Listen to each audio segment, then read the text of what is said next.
માયક ગણોને પ્રણામ. બંને સંગીત ગણોને રાણાભાઈ ધીરમભાઈને પ્રણામ. તેમજ સર્વે વિપ્ર સમાજને પ્રણામ.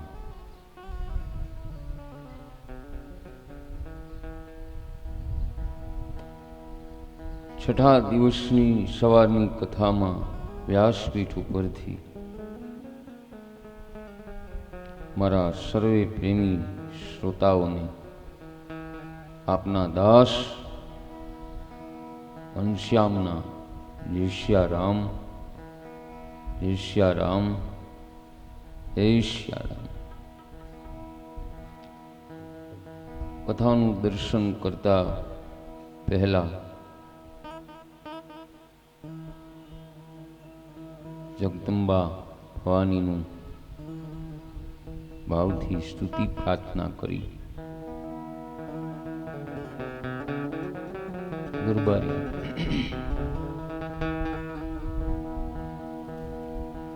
આદ્યશક્તિમાં આદિ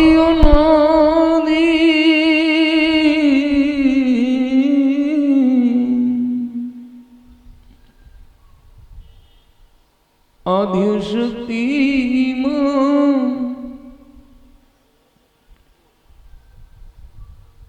આદિ અનાદિ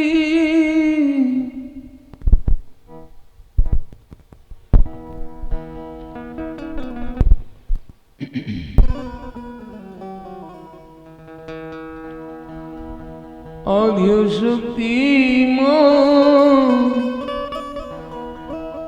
આદિ અનાદિ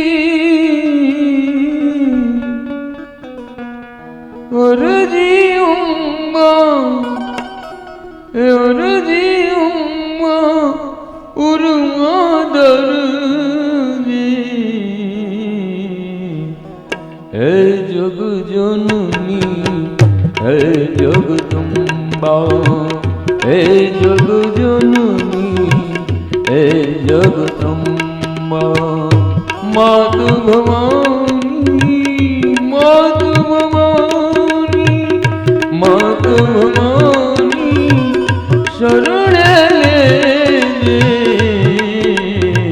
હે જગ જનની હે જગદંબા હે જગ જનની હે જગદંબા.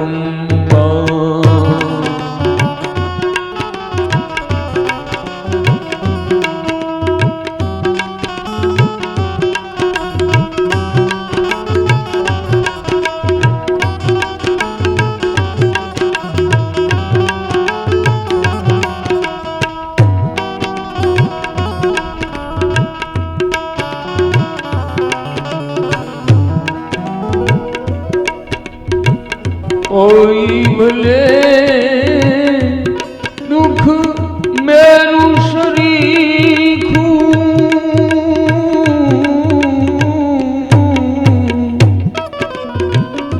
કોઈ ભલે માં દુઃખ મેરું શરીખું હૃદયનો મને હવન દેજે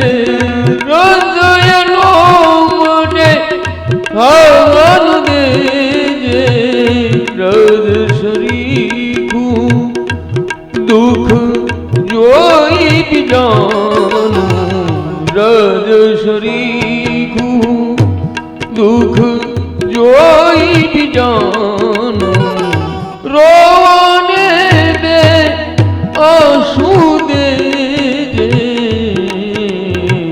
હે જગ જનની હે જગદંબા હે જગ જનની હે જગદંબા માત ભવાની માત ભવાની માત ભવાની ચરણ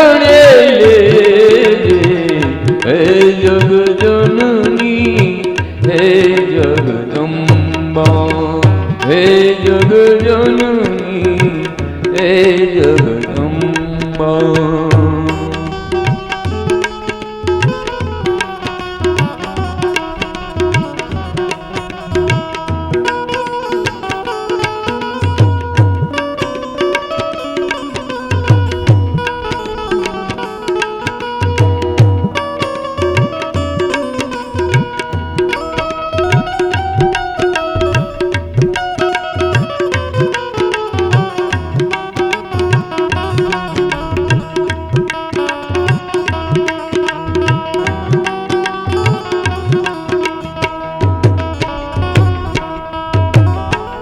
આતમ કોઈનું આનંદ પામે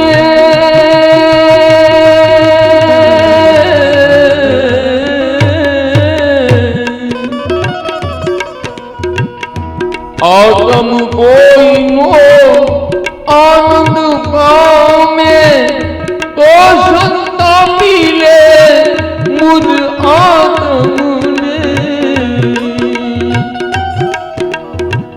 આનંદ એનો અખંડ રેજો આનંદ એનો અખંડ રેજો કંટક દે મને કંટક દે મને કંટક દે મને પુષ્પ તેને હે જગ જનની હે જગદંબા હે જગ જનની હે જગદંબા માત ભવાની માત ભવાની માત ભવાની શરણે લેજે હે જગ જનની હે જગદંબા હે જગ જનની હે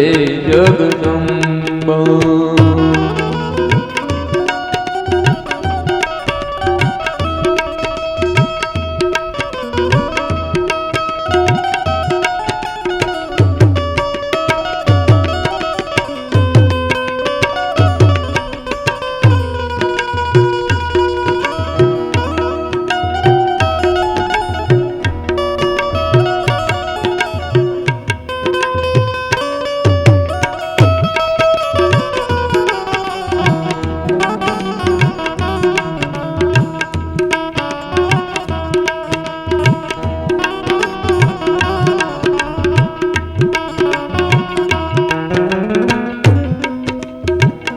ધૂપ બનું સુગંધ તુલે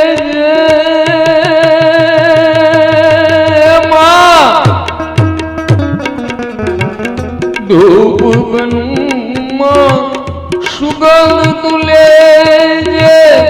રાખ થઈ મને ઉડી જવાન દે બળું ભલે પણ બળું નહીં કોઈને બળું ભલે પણ બળું નહીં કોઈને જીવન મારું જીવન મારું જીવન મારું સુગંધિત કર દે હે જગ જનની હે જગદંબા હે જગ જનની હે જગદંબા માત ભવાની માત ભવાની માત ભવાની શરણે લેજે હે જગ જનની હે જગદંબા હે જગ જનની હે જગદંબા